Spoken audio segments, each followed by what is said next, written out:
The heavy oak doors of the county courthouse creaked open as people slowly filed into the room. The air inside was thick with tension, that kind of stillness that only existed before a major verdict was announced. Sunlight poured in through tall windows, casting golden stripes across the polished wooden floor. The murmurs of lawyers, reporters, and onlookers filled the air, all waiting for the judge to appear. But on this particular day, something was different, something no one could have anticipated. On one of the benches, near the front row, sat a little girl who looked far too young to be in a place like this. She couldn't have been more than 3 years old. Her small hands clutched a tattered brown teddy bear so tightly it looked as though she feared it might slip away. She had bright blue eyes, full of curiosity and confusion, and her hair was tied in 2 uneven ponytails that bounced gently each time she shifted in her seat. Her name was Emma. Beside her sat a woman in her late 20s, her mother, Claire. Claire looked nervous, constantly smoothing down the wrinkles on her dress and glancing around the courtroom as if she didn't belong there. Every few seconds, she would glance down at Emma, checking to make sure she was okay. Emma, however, was busy tracing the bear's ear with her thumb, humming a tune that only she could hear. The reason for their presence that morning wasn't clear to everyone in the room. The hearing was about the sentencing of a man whose crime had rocked the entire town. Whispers floated through the bench's words, like kidnapping, trial, rescue, but no one wanted to speak too loudly. Some people knew the story, others didn't, but all eyes eventually shifted toward one corner of the courtroom. That's where Officer Daniel Hayes sat, tall, composed, and dressed in his crisp navy blue uniform. His face bore the calm, hardened look of someone who'd seen more than his fair share of pain, but still carried a quiet gentleness behind his eyes. At his side lay Max, his partner, a large German shepherd with sleek, black and tan fur and eyes that seemed to understand everything around him. Max sat perfectly still, tail tucked neatly under him, his gaze fixed forward, though his ears flicked now and then, listening to every sound in the room. Many had seen Officer Hayes and Max before. They were the town's most dependable K-9 team, known for solving cases no one else could. But even those familiar with their reputation sensed something deeper today. Hayes looked more solemn than usual, his eyes occasionally flicking toward the little girl on the bench. And Max, normally alert and proud, seemed unusually calm, almost reflective, as if he too knew what was about to unfold. When the judge finally entered, the entire courtroom rose. The gavel struck once, echoing sharply off the wooden walls, and everyone took their seats. But despite the formality of the moment, Emma remained in her little world, legs swinging back and forth under the bench, her teddy bear tucked under her arm. She didn't understand what this place was, or why so many serious faces surrounded her. To her, it was just a room where everyone looked too sad. The prosecutor began to speak, summarizing the events that had led to the day's proceedings. His voice was steady, measured, but beneath the calm tone, emotion stirred. The case involved the man sitting at the defendant's table, a man who had once been a neighbor, someone trusted by the community. He had taken Emma from her backyard one quiet evening, an act that left the entire town horrified. What followed had been 2 days of panic, heartbreak, and desperate searching. Until, finally, a breakthrough came from Max. The prosecutor mentioned Officer Hayes and his K-9 partner, explaining how they'd found the girl in the woods after 40 hours of searching. But the words sounded too clinical, too simple for what had truly happened.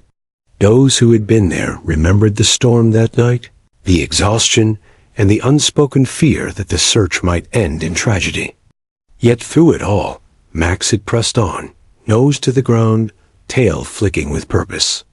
He had found her cold, weak, and crying, but alive. While the adults in the room listened intently, Emma's gaze wandered. Her small fingers traced the edge of the bench, and her eyes fell upon Max across the courtroom. The German shepherd sat silently beside his handler, but there was something about him, something familiar. She tilted her head slightly, studying his face. Max, perhaps sensing her attention, turned his head ever so slightly in her direction. Their eyes met for just a second. It was a quiet, innocent moment, yet it held an unexplainable depth. Neither of them moved, but something passed between the child and the dog, a flicker of recognition, a spark of memory buried somewhere deep. To Emma, the courtroom, the people, even the judge disappeared. All she saw was the dog who had stood beside her in the cold, who had barked softly to let her know she wasn't alone. Her mother noticed her staring and gently whispered, "Emma, sweetheart, sit still." But Emma didn't respond. Her little heart raced, though she didn't understand why. That face, the same calm eyes, the same pointed ears, it was him, the one who had found her when she was lost.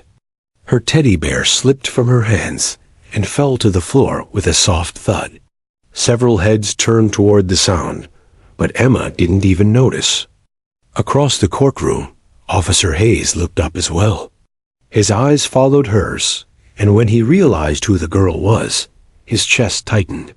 He had seen her only once before, wrapped in a silver rescue blanket, trembling in his arms while Max stood guard beside her. She'd been too young, too scared to speak. He hadn't known if she would even remember. But now, watching her staring at his partner with such intensity, he knew she did.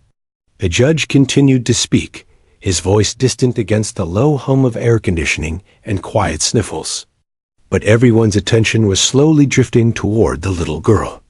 She was still staring at Max, frozen, her tiny lips parted slightly, as if she wanted to say something. Max stayed still, watching her back, ears perked in recognition. Even he seemed to sense the emotion rising in the room. And then, without warning, Emma pointed. A single small hand lifted into the air, finger extended straight toward Max. The entire courtroom turned, following the direction of her finger. Her mother tried to pull her hand down, whispering, "Emma, not now." But the little girl ignored her. She leaned forward slightly, eyes wide, and whispered one word soft but clear enough to echo through the silence. "Doggy." The word hung in the air like a heartbeat.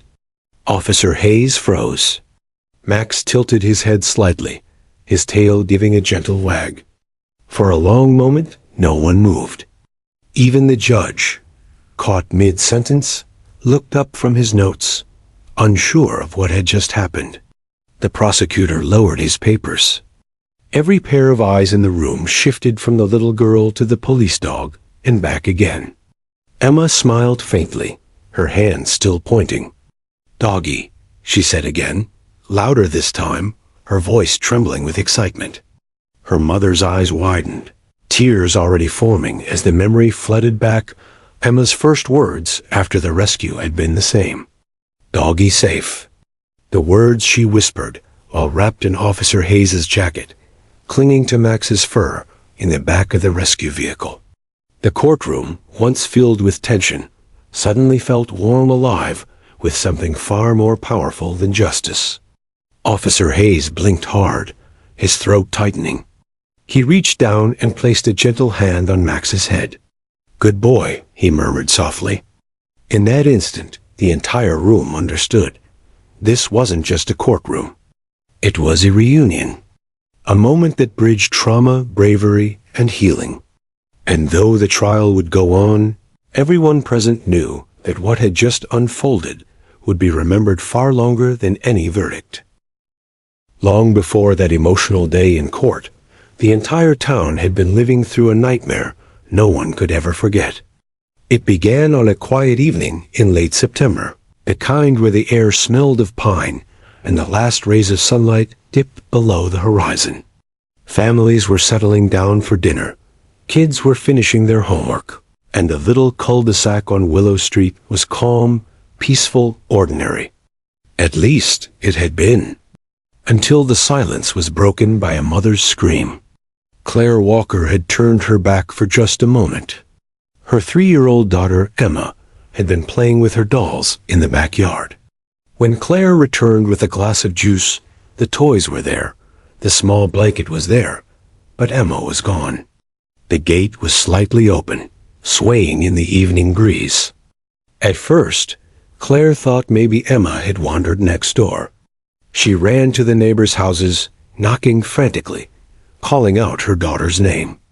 But with each unanswered shout, her panic grew heavier, her chest tightening.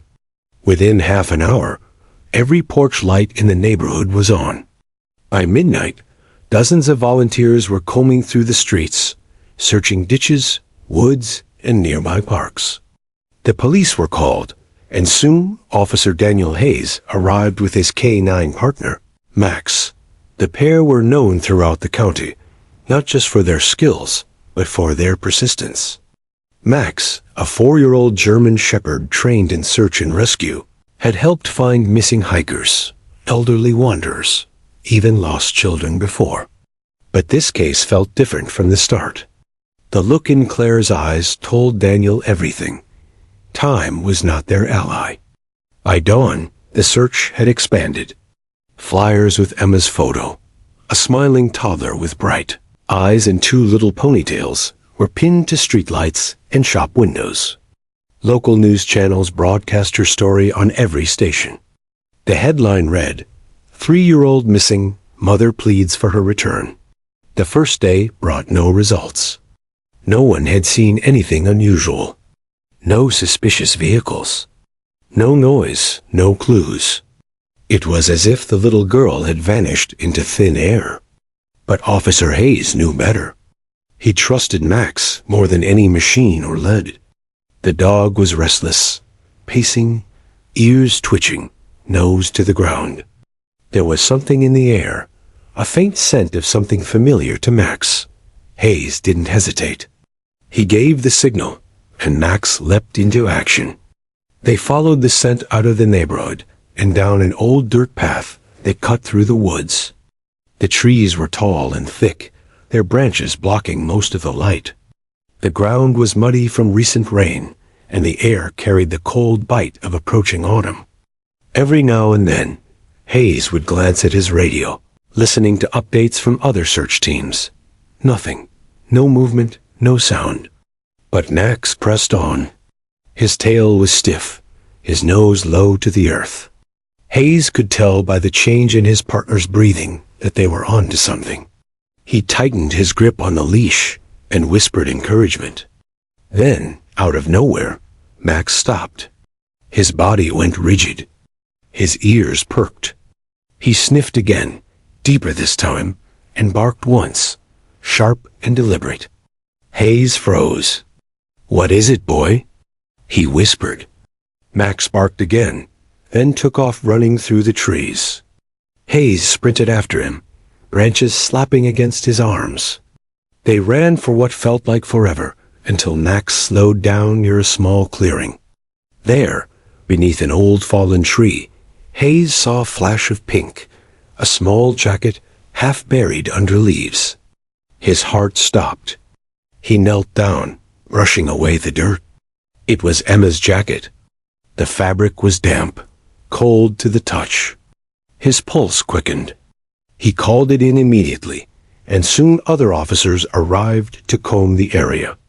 But there was still no sign of Emma herself. As the sun dipped below the horizon again, the search continued into the night. The temperature dropped, and fog began to roll in. The ground grew slippery, making it difficult to move. Still, Max wouldn't quit. He barked, growled, and pulled on the leash every time Hayes tried to rest. He was desperate, determined, as if he knew a little life depended on him. By the second night, exhaustion weighed on everyone. Officers moved like shadows through the dark woods, flashlights cutting through mist. Claire sat in a patrol car at the edge of the forest, her face pale and eyes hollow. She hadn't slept. Her hands trembled as she clutched Emma's teddy bear, the same one her daughter had carried everywhere. "Please," she whispered to no one in particular. "Please find her." Then, at 2:47 a.m., a faint bark echoed through the trees. Once, twice, and again. Hayes froze, his ears straining. "That's Max," he shouted.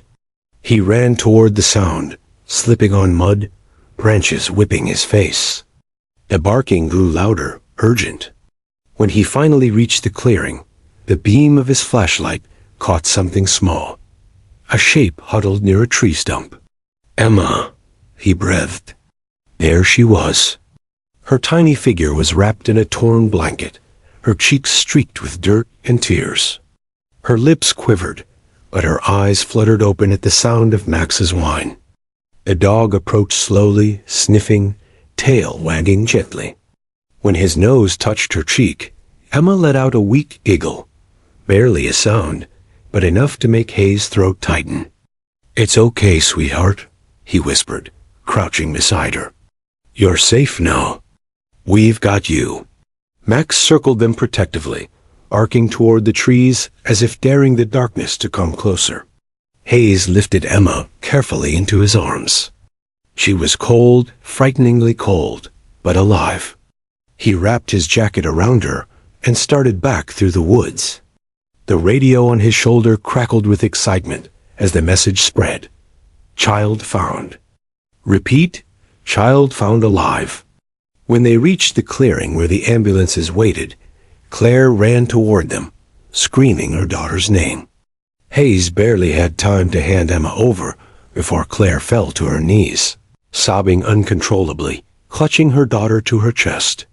Max stood beside them, panting, mud clinging to his fur. The scene was chaotic. Flashlights, radios, tears, but in that single moment, nothing else mattered. The child was safe. The next day, the entire town celebrated. The news called it a miracle rescue. Pictures of Officer Hayes and Max were everywhere. But for Hayes, the real reward wasn't the headlines. It was the soft whisper he heard when Emma, still bundled in a hospital blanket, reached out her tiny hand, touched Max's fur, and said her very first words after the ordeal. "Safe, doggy, safe." Hayes never forgot that. Neither did Max.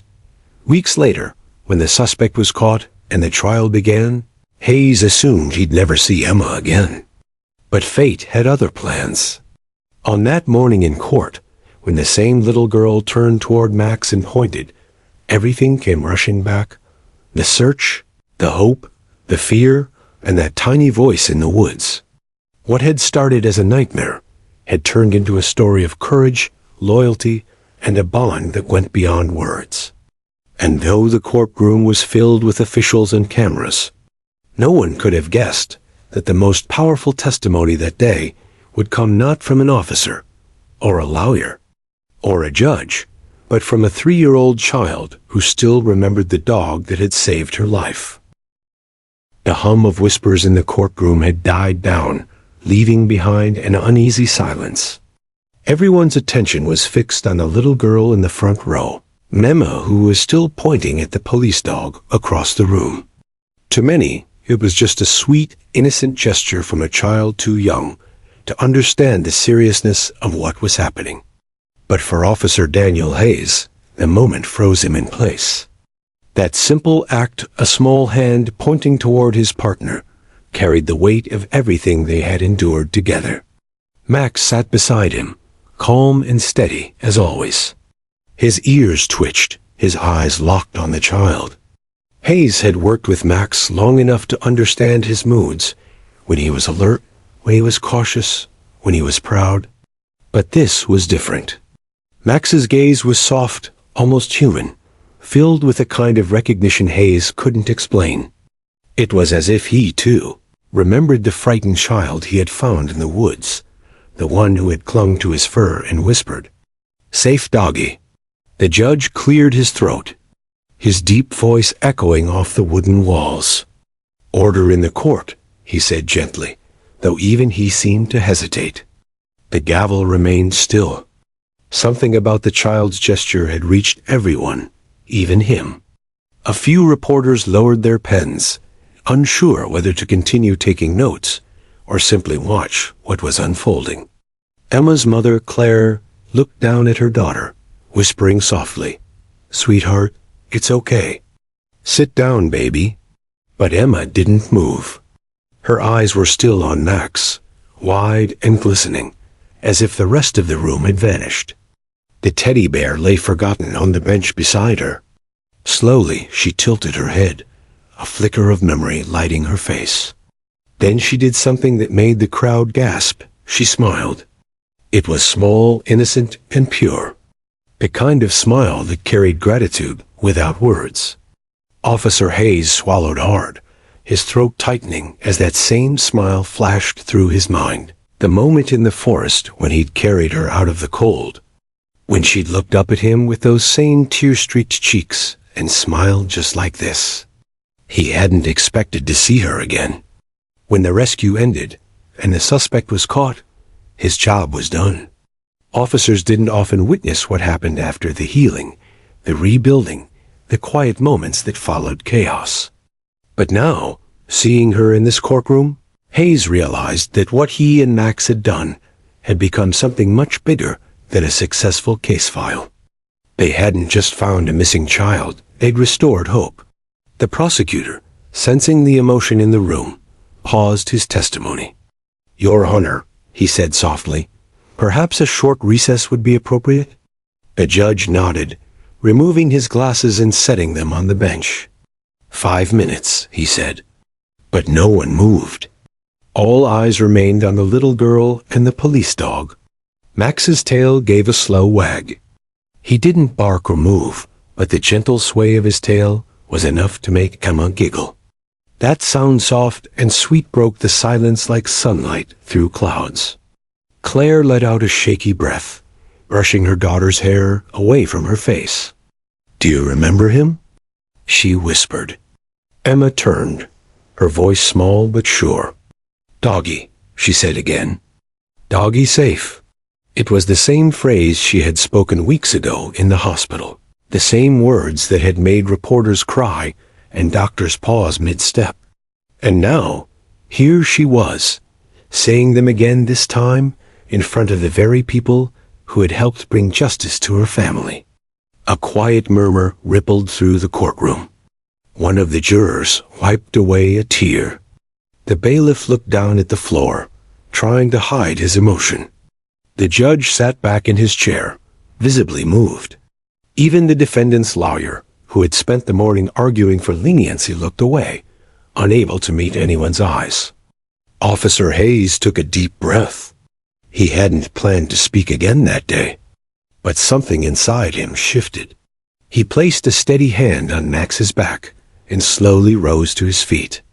"Your Honor," he said quietly, "may I say something?" The judge gestured for him to continue. Hayes glanced around the courtroom, his voice firm but filled with emotion. "I've served with Max for almost 5 years. I've seen him find people in floods, in fires, in places no human could reach. But what he did that night," he paused, taking another breath. "What he did that night wasn't just training. It was heart. He didn't stop searching because he knew a little girl was out there. He wouldn't rest, no matter how cold it got. I just followed his lead." As he spoke, Max sat taller, his ears perking up at the sound of his name. Hayes smiled faintly, resting his hand gently on the dog's shoulder. "When we found her," he continued, "she was scared, freezing, and barely awake. But the moment Max nudged her hand, she stopped crying. She held on to him like he was her lifeline. And maybe he was." A few sniffles broke the silence. Claire reached over and took Emma's hand, squeezing it gently. Emma didn't understand all the words being said, but she could feel the warmth, the love, the safety that still surrounded her whenever she looked at that dog. Hayes looked down, his voice quieter now. "This job isn't easy. You see the worst of people sometimes. But then, every once in a while, you see something like this, something pure. That's when you remember why you started doing it in the first place. The judge nodded slowly, visibly struggling to maintain composure. "Thank you, Officer Hayes," he said softly. "And thank you, Max." The room remained silent for a few long moments. Then, as if drawn by something unspoken, Emma slid off the bench. Claire gasped softly, whispering, "Emma, wait." But the little girl was already walking slow, cautious steps toward the front of the courtroom. The bailiff instinctively moved, then stopped when the judge raised a hand. Max turned fully toward her now, ears forward, tail swaying gently. He didn't move from his position, but watched her approach with calm patience. When she finally stopped in front of him, the entire courtroom seemed to hold its breath. Emma looked up at the towering dog, her tiny hands trembling slightly. "Hi," she whispered.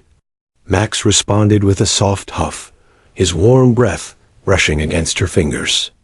A moment later, she reached out and touched his nose, giggling quietly. "You found me," she said, her words simple but carrying a depth no one could ignore. Officer Hayes knelt beside them, his eyes glistening. "He sure did," he said gently. Emma turned her head toward him. "You too?" Hayes smiled, nodding.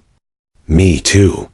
For the first time since the trial began, the entire courtroom wasn't thinking about crime or punishment. They were witnessing something much more profound, proof that even in the darkest moments, there can be light, kindness, and the power of connection. Claire rushed forward, kneeling beside her daughter and wrapping her arms around her.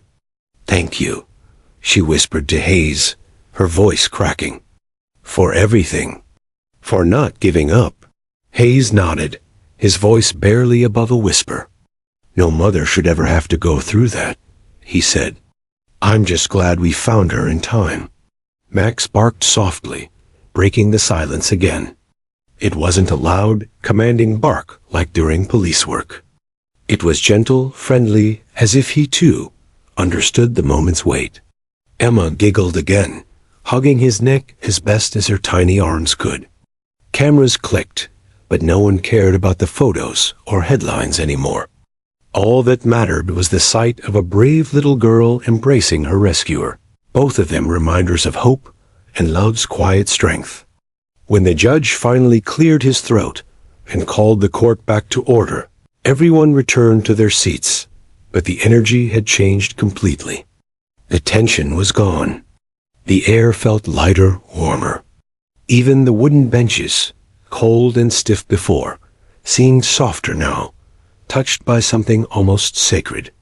As Officer Hayes sat back down, Max settled beside him, resting his head gently on Hayes' boot. The officer looked across the room, one last time at Emma, who was now back beside her mother. She smiled at him, then at Max, her little hand still holding the corner of her teddy bear. And for the first time since that terrifying night, Hayes allowed himself to breathe fully, to feel the peace he hadn't realized he'd been missing. Because deep down, he knew this wasn't just the end of a case. It was the beginning of healing for everyone.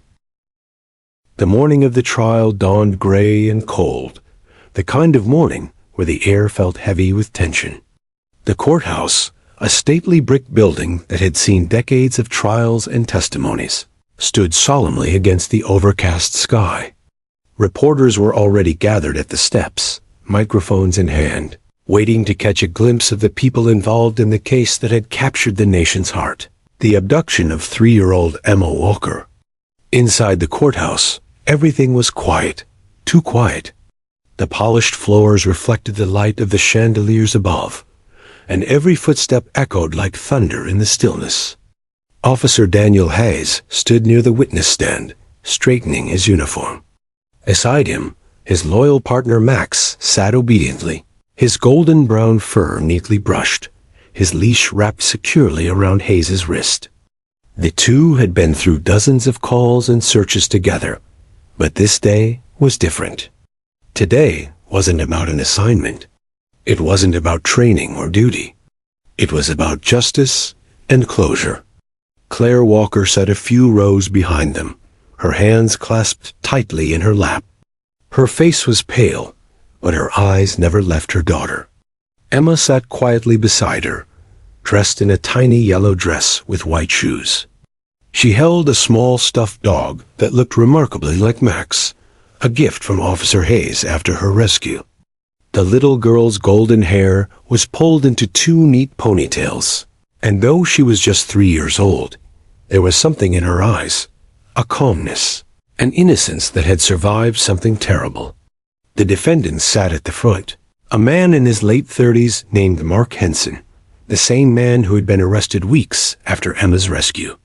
He was pale, fidgeting, his eyes darting nervously around the room. The evidence against him was overwhelming. Traces of Emma's clothing found in his truck. A witness who had seen his vehicle near Willow Street. And most importantly, DNA found on the blanket she'd been wrapped in. Still, as with any trial, the defense attorney tried to poke holes in the story. He claimed the police had rushed the investigation, that the evidence could have been contaminated, that the connection between Henson and the girl was circumstantial. But there was one thing no one could ignore: the unwavering loyalty of the dog, who had found Emma. The courtroom filled with murmurs as Officer Hayes was called to the stand. He placed his hand on the Bible, took his oath, and began recounting the night of the rescue. His voice was steady, but as he described finding the little pink jacket and hearing Max's desperate barking in the woods, the room grew silent. Even the judge leaned forward slightly, listening intently. Hayes gestured to Max, who sat near his chair, watching every movement of his handler. He wouldn't stop, Hayes said softly. I wanted to rest, to stop searching for a moment, but Max refused. He kept pulling, kept tracking, like he knew she was still out there. If it weren't for him, we might not have found Emma in time. At that, Claire covered her mouth, her eyes filling with tears. She remembered that night vividly, the lights, the shouting, the moment she saw her daughter wrapped in Hayes's jacket. It had felt like a miracle, and in many ways, it was. The prosecutor nodded. Officer Hayes, would you say that your partner's instincts led directly to the child's rescue? Without question, Hayes replied. Max didn't just find her. He saved her. The defense attorney rose to object, muttering about emotional influence, but the judge waved him off. Overruled, he said quietly. The facts are the facts. When Hayes finished his testimony, he returned to his seat beside Max. The dog rested his head on his handler's boot, calm and steady. The courtroom buzzed with quiet conversation, but all eyes eventually turned to the little girl sitting beside her mother. No one had expected the prosecutor to call her to the stand. She was only 3, after all, but the psychologist who had worked with her insisted she could speak for herself. She didn't understand the law, of course, but she understood right and wrong. She remembered what she had seen. The judge hesitated before giving permission. Are you sure she's ready? He asked softly. The psychologist nodded. She wants to, she said. She told me she has something important to say. The bailiff opened the small gate, and Claire stood, helping her daughter to her feet. The courtroom went completely silent as little Emma began her slow walk toward the front. Her tiny shoes tapped softly against the polished floor. In one hand, she held her stuffed dog. In the other, she clutched a small tissue, just like her mother's. When she reached the front, the judge smiled kindly. Hello there, young lady. What's your name? Emma, she said in a soft, clear voice. And do you know why you're here today, Emma? The judge asked gently. She nodded. Because the bad man took me. A hush fell over the room. Even the reporters in the back stopped typing. The prosecutor stepped forward, his tone kind and patient. Emma, can you tell us what happened? Only if you want to.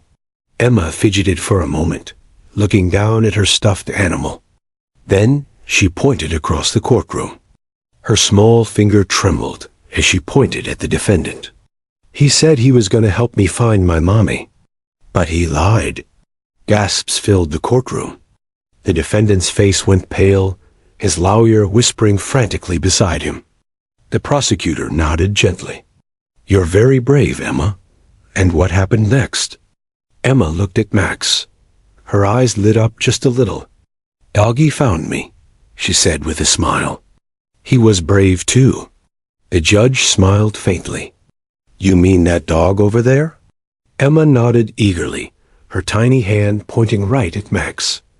The German shepherd's ears perked up, and his tail wagged once. The little girl took a step closer, her voice barely above a whisper. "He's my hero." At that moment, the entire courtroom changed. Whatever tension had lingered vanished, replaced by a wave of emotion no one could hold back. Reporters lowered their cameras, officers blinked away tears, and even the judge's eyes glistened. Max stood slowly, his tail wagging again, as if he understood what the child was saying. Emma reached out her hand, and the dog moved forward, pressing his nose gently against her fingers. She giggled softly, a sound that melted even the hardest hearts in the room. It wasn't just a child and a dog standing there.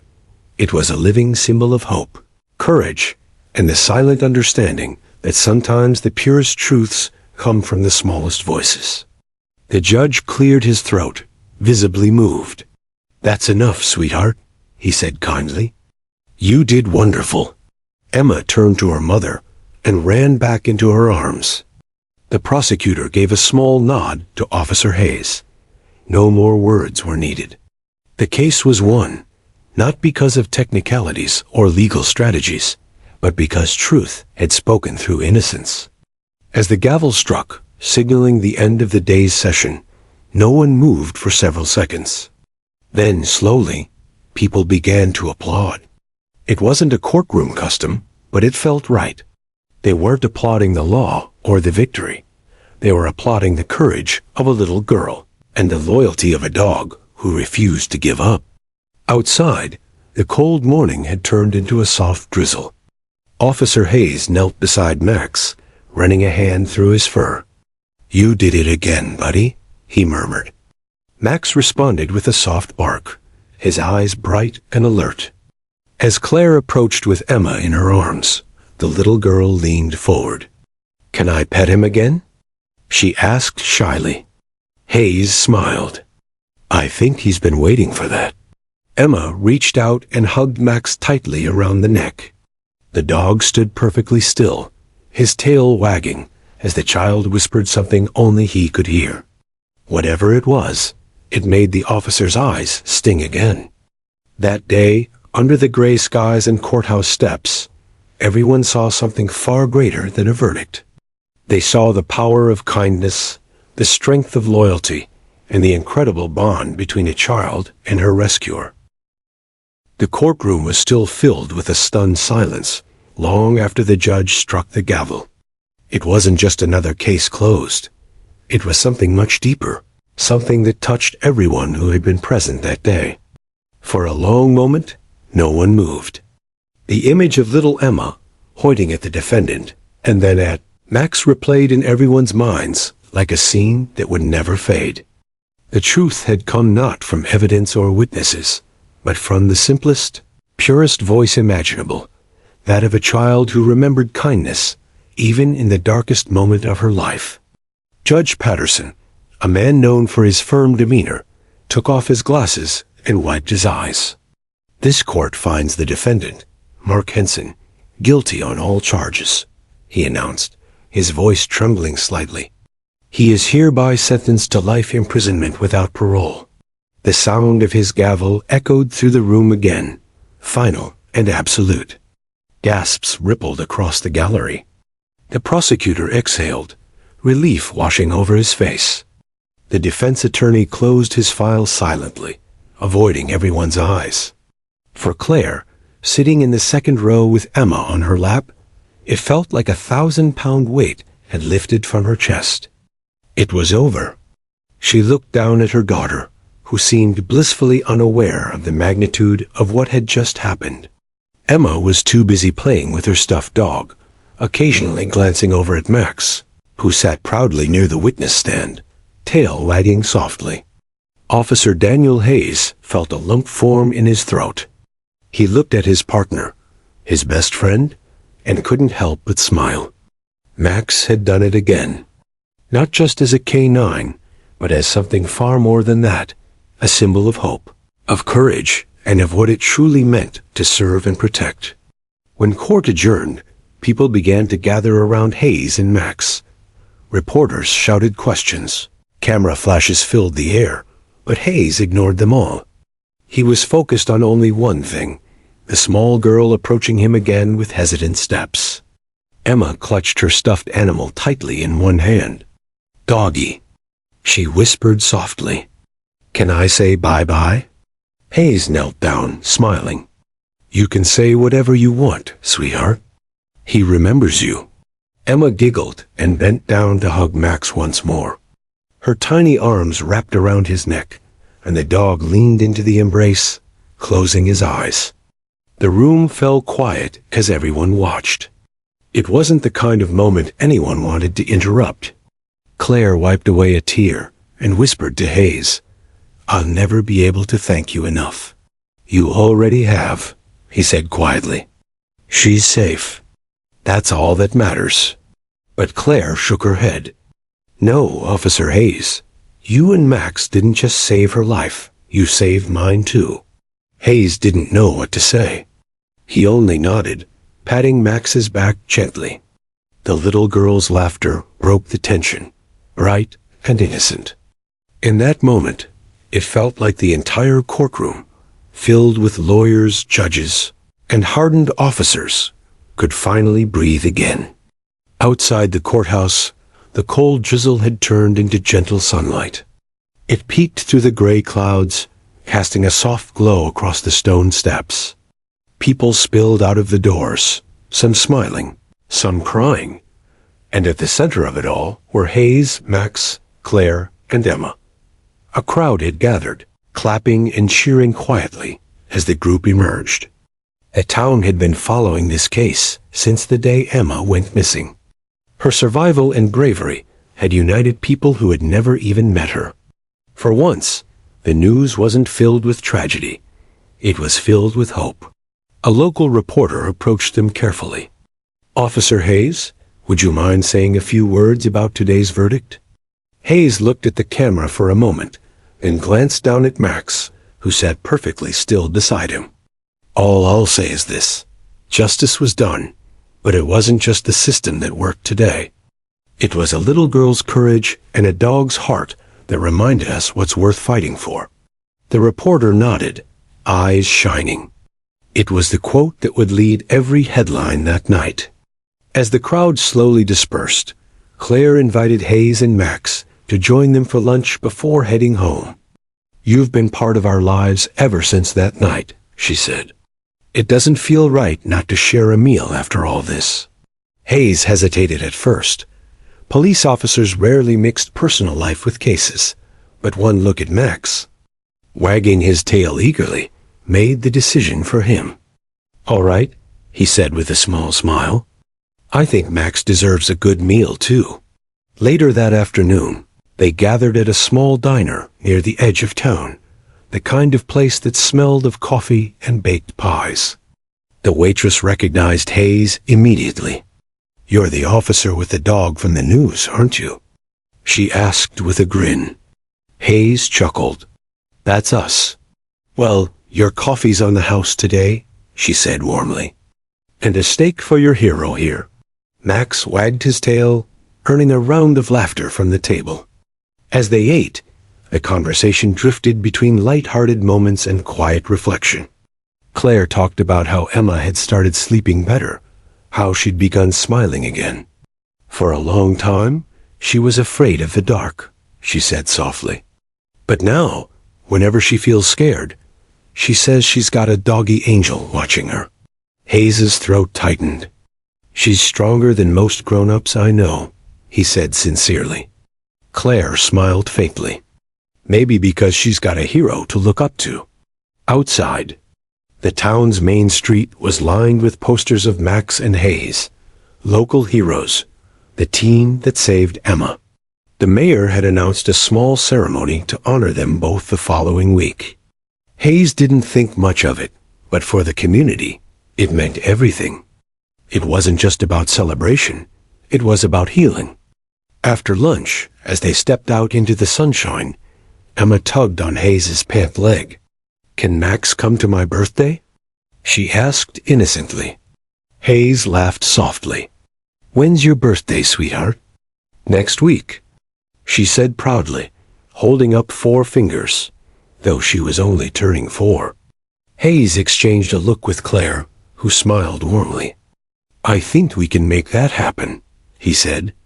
Emma grinned from ear to ear and hugged Max one more time before they said goodbye. The dog licked her cheek gently, making her squeal with laughter. That sound, pure, joyful, alive, was the kind of music Hayes knew he'd never forget. As they watched the mother and daughter walk away, hand in hand, Hayes crouched beside his partner. "You did good, buddy," he whispered. Max looked up at him with those intelligent, loyal eyes, tail thumping once against the ground. Real good. The days that followed were filled with news coverage, interviews, and phone calls from people across the country. Letters poured into the precinct, thank you notes, children's drawings of Max, and even a handmade medal from a local school. Hayes kept them all in a small box at home. But one letter stood out. It came from Claire. Inside was a photo. Emma sitting on her porch steps, holding Max's stuffed look-alike and smiling up at the camera.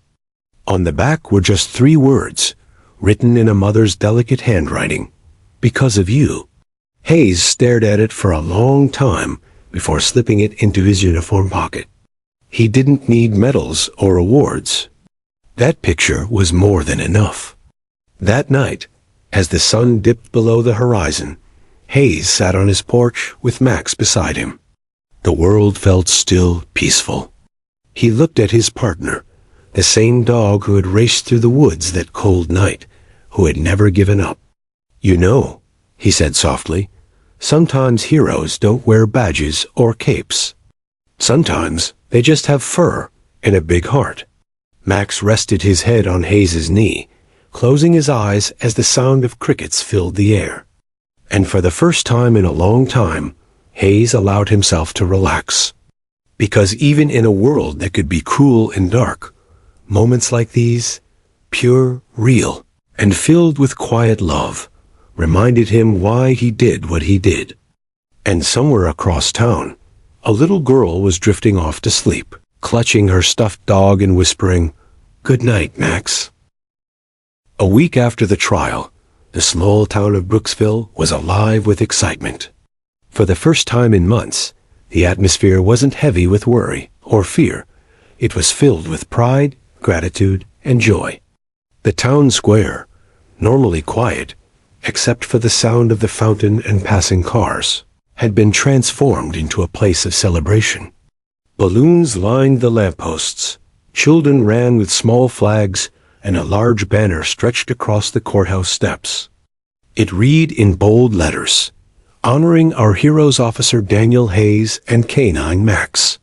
The story of Emma's rescue had spread far beyond Brooksville. News outlets from across the country had covered it, and social media was flooded with photos of the brave dog and the little girl who called him her hero. Thousands of people had followed the updates, leaving comments filled with love, admiration, and hope. But for Daniel Hayes, it wasn't about fame.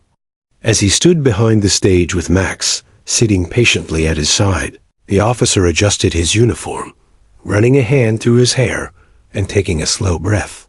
He wasn't used to public attention. "You ready for this, buddy?" he murmured softly. Max tilted his head, his ears perked. His tail gave one slow, steady wag. Hayes chuckled. "Yeah, I figured you'd be ready." The mayor, a kind older man with a deep voice, took the microphone first. "Ladies and gentlemen," he began, "today we celebrate not just an act of bravery, but the power of compassion, the courage that exists in those who serve, and the bond that reminds us of humanity's greatest gift, loyalty." The crowd applauded warmly. Families filled the square, many holding handmade signs. Some read, "Thank you, Max." Others simply said, "Our heroes." Officer Hayes and his K-9 partner, Max, the mayor continued, not only saved a child's life, but reminded this entire community that good still triumphs. Today, we honor them for their service and their hearts. He gestured toward the side of the stage.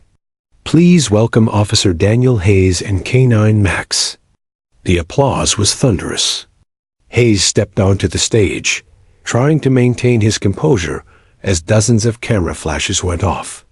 Max walked beside him with perfect posture, his shiny badge attached to his harness glinting in the sunlight. Hayes gave a small nod to the crowd, feeling strangely humbled by it all.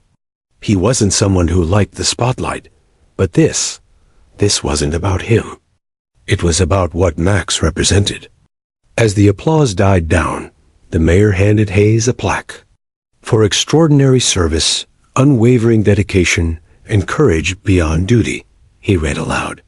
"And for reminding us all what true loyalty looks like." Hayes accepted it with a polite nod. But before he could say anything, the mayor bent down and revealed a smaller box, one with a ribbon tied neatly around it. He opened it, and the crowd gasped softly. Inside was a gleaming medal, a golden paw-shaped emblem engraved with the words, "For Valor." He turned to Max and smiled. "This one's for you, officer." Laughter and applause filled the air as Hayes knelt down to pin the medal gently onto Max's harness. The dog looked up at him, tail wagging as if sensing the importance of the moment. Cameras clicked wildly. A child's voice from the crowd shouted, "Go, Max!" And everyone laughed again. And came a moment no one expected. As Hayes stood to speak, Claire and Emma were invited to join him on stage. Emma, dressed in a little pink dress, held a single white flower in her hand. She shyly approached Max, her shoes tapping softly against the wooden platform. The crowd quieted instantly. "Hi, doggy," she said sweetly, her voice carrying across the microphone by accident, making everyone smile. "I brought you a flower." She crouched down and tucked the flower into Max's collar ribbon. The dog leaned forward and licked her cheek, making her giggle, a sound that had once echoed in a dark courtroom, now filling the square with light. Claire stood behind her daughter, tears welling in her eyes. "He hasn't stopped asking about you," she whispered to Hayes with a small laugh. "Every night before bed," she says, "I hope Max is sleeping too." Hayes smiled warmly. "He probably is. He earned it." The mayor handed the microphone to Hayes, who cleared his throat. "Thank you," he began simply. "I don't have fancy words, but I do have something to say. What Max did, what we did, wasn't just about training or duty. It was about faith.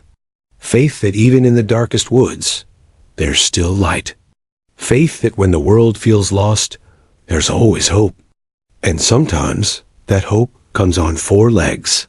The crowd was silent for a moment, not because they didn't know how to respond, but because the words hit them deeply.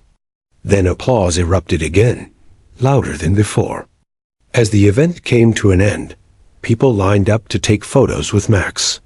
Children patted his head, parents thanked Hayes, and news cameras captured every second. But one image stood out, a small girl, sitting cross-legged beside the German Shepherd, holding her flower as he rested calmly beside her. That photo would appear on front pages across the country the next morning with the headline, "The Little Girl and Her Hero Dog, a Story That Moved America."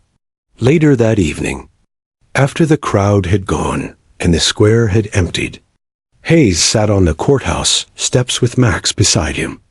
The square lights flickered softly, and the air smelled faintly of rain again. The noise of the celebration had faded into the distance, leaving behind a peaceful silence. Claire and Emma approached quietly. Emma was half asleep in her mother's arms, her head resting on Claire's shoulder. "We just wanted to say good night," Claire said softly. Hayes smiled. "You heading home?" "Yes," Claire replied. "It's been a long day, but a good one?" She hesitated before adding, "You know, this morning, when Emma woke up, she said something that made me cry. She said, 'Mommy, the bad dream is gone now.'" Max chased it away. Hayes' throat tightened. He looked at his partner and whispered, "Guess you're doing more good than you realize, huh?" Max lifted his head and looked at the sleeping child, his expression calm, protective.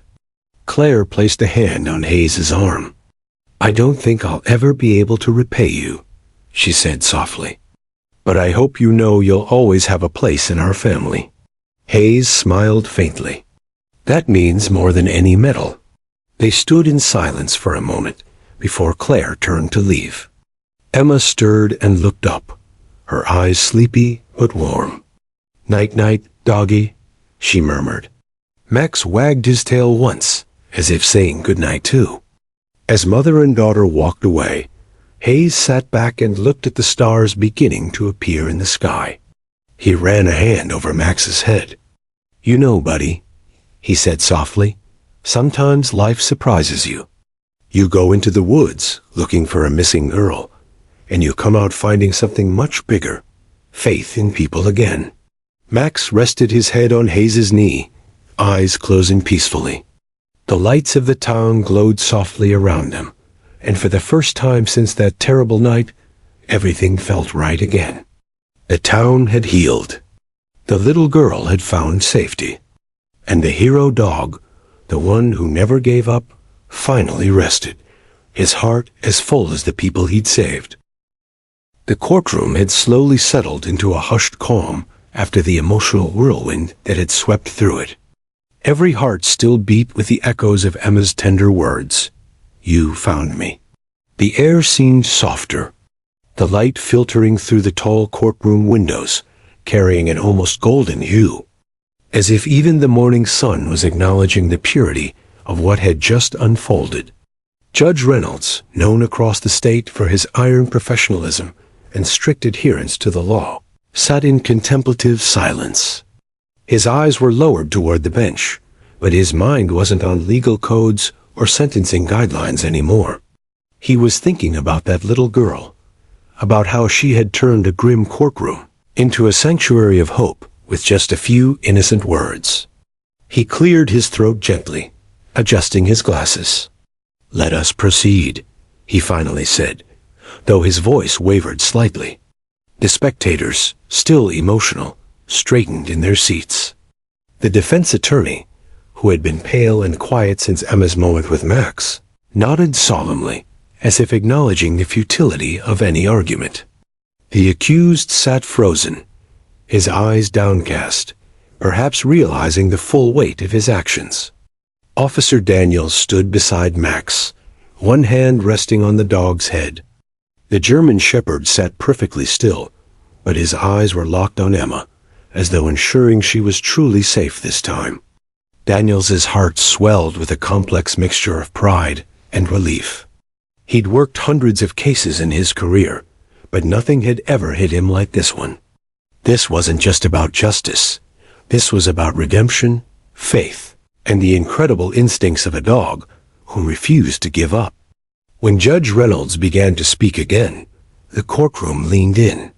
"This case," he said slowly, "has reminded all of us what justice truly stands for. It's not only about punishment, it's about protection, about compassion, and about humanity." He paused, his gaze shifting to Emma and her mother. "And sometimes, it takes the courage of a child to remind us of that." Emma's mother, Sarah, squeezed her daughter's hand tightly. Tears shimmered in her eyes as she whispered a thank you toward the officers seated in the courtroom. She had spent nights praying, hoping her daughter's story would not end in tragedy. Today, She was watching not just justice being served, but gratitude being honored. As the sentence was delivered, a life imprisonment for the man responsible, the courtroom did not react with applause or satisfaction. Instead, there was a quiet, dignified acceptance. People weren't cheering for punishment. They were honoring survival, bravery, and the grace of a small child and a loyal dog. When the judge set down his gavel, he looked directly at Officer Daniels. "Officer, on behalf of this court and this community," he said, "I commend you and your canine partner for your unwavering service. The courage and persistence shown by you and Max restored a life that could have easily been lost." Daniels nodded humbly. "Thank you, Your Honor," he said, his voice steady but his throat tight. He glanced down at Max, who wagged his tail once, almost as if acknowledging the praise. The small gesture brought smiles through the room. Then, to everyone's surprise, the judge continued. "This court would also like to formally recognize K9 Max with an official commendation for bravery. Few officers wear badges with such loyalty, and even fewer inspire this level of love."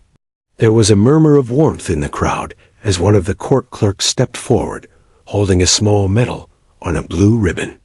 Daniels crouched beside Max as the clerk gently placed the ribbon around the dog's neck. The courtroom erupted in quiet applause, not loud or boisterous, but soft and heartfelt. It was the kind of applause that came from deep gratitude, not performance. Emma clapped too, her tiny hands echoing among the rows. Max looked directly at her and gave a soft bark. It wasn't loud, just enough to make her giggle. That laughter, innocent and bright, filled the room like sunlight breaking through clouds. Even the judge smiled openly now. "Well," he said softly, "I think our hero agrees." The applause grew, not for the sentence, not for the case, but for courage, compassion, and the small miracle they had all witnessed. Reporters who had been typing furiously now put their devices down. Some of them wiped their eyes. They had come for a courtroom drama, but had found something entirely different. A living reminder that humanity still had heart. Officer Daniels stood up and looked across the courtroom. He could see the faces, some smiling, some crying, but all deeply moved. He took a quiet breath and knelt beside Emma once more. "You're a very brave little girl," he told her. "Max never gave up on you. And you never gave up either." Emma nodded, her curls bouncing. "He's my hero," she said proudly. Daniel smiled. "Mine too." That line, so simple, so honest, seemed to resonate through everyone. Cameras clicked, capturing the moment that would soon become a national symbol of courage and love.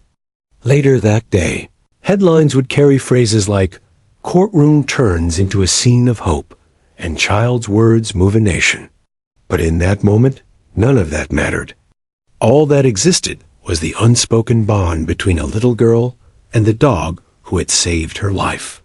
After the ceremony, the courtroom began to empty.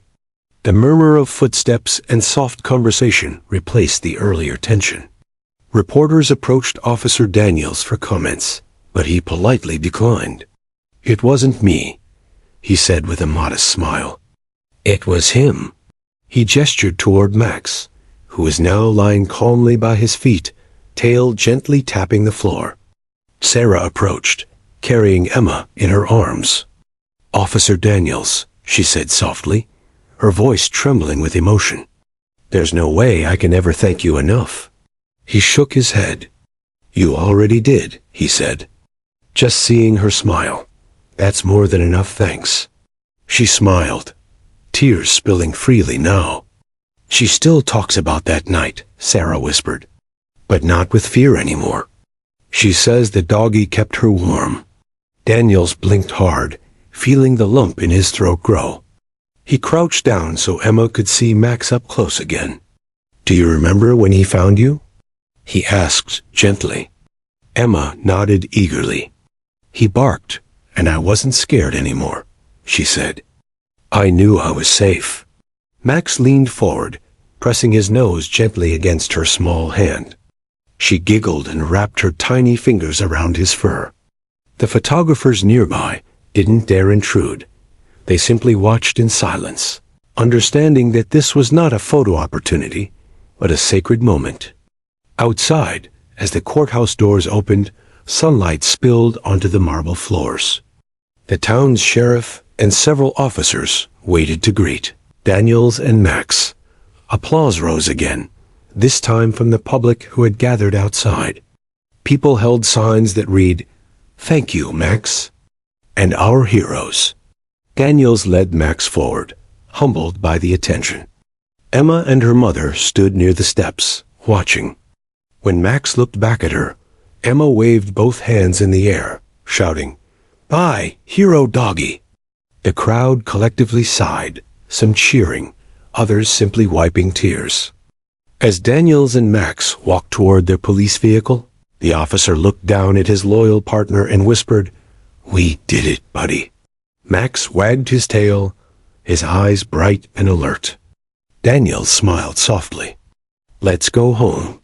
Back inside the courthouse, Judge Reynolds stood by the window, watching them leave. For once in his long career, he felt something beyond justice. He felt hope. Sometimes, he murmured to himself, the law isn't what changes people, it's love. And as the courthouse emptied, the story of a brave little girl, a loyal police dog, and a courtroom that found its heart would soon travel across America, touching millions who needed to believe that good still exists in this world. The courthouse had emptied, but the echoes of emotion lingered like a melody that refused to fade. The scent of coffee from the lobby mixed with the faint leather smell of old case files. Reporters had packed their equipment, the cameras stopped flashing, and the gavel had been put away. Yet for everyone who had witnessed what happened that day, something within them had changed forever. Outside, the sky was painted in warm shades of orange and gold, the late afternoon sun dipping low behind the courthouse pillars. Officer Daniels stood near the steps with Max at his side, the dog's leash loose in his hand. Max's head was held high, his fur glistening in the sunlight. The medal from the courtroom commendation still hung around his neck, swaying slightly as the wind brushed by. It wasn't just a decoration, it was a symbol of loyalty, courage, and the silent love between human and dog. Emma and her mother, Sarah, stood a few steps away, surrounded by townspeople who had come to see the heroes before they left. Emma was holding a small drawing-a-stick figure of a girl and a dog beneath a bright yellow sun. At the bottom, in her clumsy handwriting, were 2 words, "Safe Doggy." When she saw Officer Daniels and Max, she tugged on her mother's hand. "Mommy, I want to give it to him." Sarah smiled softly. "Go ahead, sweetheart." Emma ran forward, her little shoes tapping against the courthouse marble. Daniels saw her coming and knelt down, so they were eye level. Max lowered his head too, his ears perked, his tail gently thumping the ground. "I made this for you," Emma said shyly, holding out her drawing. Daniels carefully took it, smiling as he looked at the bright colors and wobbly figures. "This is beautiful," he said warmly. "Is that me?" Emma giggled. "No, that's Max." "You're over here," she said, pointing to a smaller stick figure beside the dog. Daniels laughed softly. "Looks just like me." He turned the paper over and looked back at her. "I think he'll love it." Emma's gaze moved to Max. She stepped closer and placed her tiny hand on his head. "Thank you, hero doggy," she whispered. Max leaned into her touch, his eyes gentle and kind. It was a simple moment, yet it carried a weight that words couldn't describe. Sarah walked up and stood beside them, her eyes shining with unshed tears. "We'll never forget what you both did," she said softly. Daniels nodded. "We were just doing our job, ma'am. But sometimes a job becomes something more." He glanced at Max. Sometimes it becomes the reason you believe in the good again. Sarah took a deep breath. When Emma disappeared, I lost faith in everything. But today, I realized there are still people and dogs who won't stop fighting for others. Thank you, officer. Thank you, Max. Max gave a low, happy bark, and everyone nearby smiled. By now, the courthouse square was filled with people, neighbors, police officers, and even strangers who had heard about the story. Some held signs, others clapped, but most just watched with quiet admiration. A few children stood near the barricade, pointing at Max in awe. Emma looked up at her mom. "Can Max come to my birthday?" she asked, her voice full of hope. Daniels chuckled softly. "If we're not chasing bad guys, maybe we can stop by," he said. Her face lit up instantly. "Promise?" He smiled. "Promise." As the crowd began to disperse, Emma and Sarah prepared to leave. Emma turned one last time toward Max. "Bye, hero doggy," she called out, waving her small hand. Max barked again, as if saying goodbye in his own language. Sarah took her daughter's hand and started walking toward their car, but she kept looking back once, twice, and then one last time before finally disappearing down the street. The noise faded slowly, replaced by the gentle hum of cars and the whisper of the wind. Daniel stood quietly, the drawing still in his hand. He folded it carefully and tucked it into his jacket pocket. "You did good, buddy," he murmured, his voice soft but heavy with emotion. Max tilted his head, as though he understood. For a long moment, Daniels didn't move. He watched the sun dip lower, the last rays turning everything gold. He thought about all the cases he'd worked, how most ended in grief or paperwork, but this one was different. This one had healed something inside him. That night, back at the station, the precinct was unusually quiet. The buzz of radios and chatter of officers had softened. As Daniels entered the K-9 unit's wing, he saw Max's name written neatly on a board under commendations. Someone had already added the words, "Hero of Hope." Daniels smiled proudly. He knelt beside Max's kennel, unhooking the leash. "Time to rest, partner," he said. Max yawned, curled up in his blanket, and placed his head on Daniels's knee before closing his eyes. Daniels stroked his fur gently. "You're more than a dog, you know that?" he whispered. "Your family." Outside the station, the town was still buzzing with the story. Local news anchors shared footage of the courtroom moment, Emma's small hand touching Max's head, her whisper of "safe doggy." The clip went viral overnight. Across the country, people watched in awe, wiping away tears as they saw the bond between a child and a police dog that reminded the world what compassion truly looked like. Letters and drawings began arriving at the police station from children. Across America, thank you cards for Max. Some had pictures of dogs with badges. Others had messages like, "Be brave like Max." Weeks later, Daniels and Max were invited to a local school for a special assembly. When they walked into the gymnasium, hundreds of children clapped and cheered. A banner hung across the wall. "Thank you, Officer Daniels and K-9 Max, our heroes." Daniels smiled modestly as Max wagged his tail excitedly. The principal handed him a microphone, but before he could speak, Emma's voice rang out from the front row. "That's my hero doggy," she shouted proudly. Laughter and applause filled the room. Daniels looked at Max, then back at the children. "This guy right here," he said, patting Max's head, "taught me something important, that sometimes heroes don't need words. They just act. They just love. And they never give up." When the assembly ended, children rushed forward to pet Max, their laughter echoing through the gym. Emma hugged him tightly, whispering again, "You found me." Daniels felt a familiar warmth in his chest. He realized that these smiles, this hope was the real reward.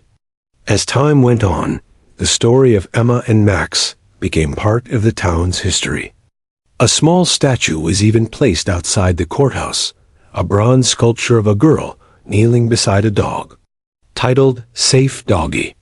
Every year, people laid flowers there to honor not just one brave police dog, but the idea that kindness still existed in a world that often forgot it.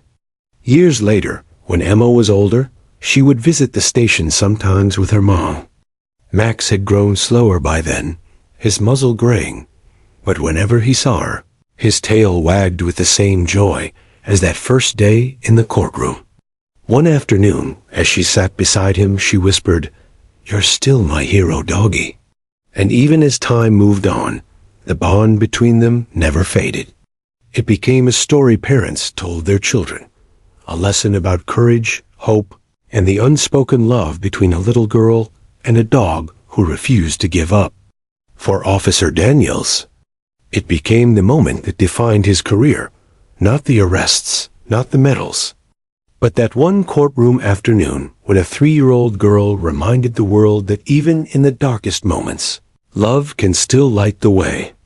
And as he looked at Max resting by his side, Daniel smiled softly and whispered, "Good boy, Max. You changed everything."